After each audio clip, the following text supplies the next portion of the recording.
To assemble the Vive Compact Overbed Table, start by inserting tension rod B in the silver L-shaped pipe labeled C.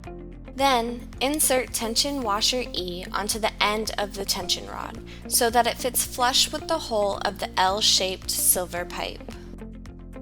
Connect tension knob D to the end of the tension rod, but do not tighten all the way. Next, with the tabletop face down on a flat surface, insert the L-shaped pipe, then finish tightening the tension knob the rest of the way.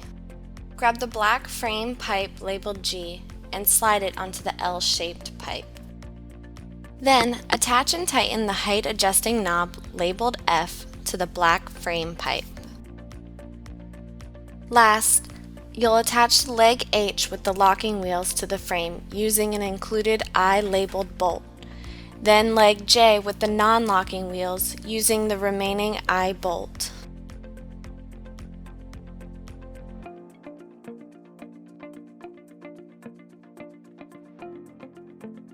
Note that the locking wheels should be placed with the lock facing out, flush to the pipe side of the table.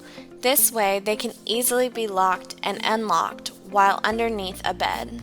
Also, the tabletop height can be lowered and raised using the height adjustment knob F. The tabletop tilting position can be adjusted using tension knob D, which must be securely tightened after adjustment to prevent the tabletop from falling down. And there you go. If you have any questions, please feel free to comment below. For more information and other great products, visit us at vivehealth.com.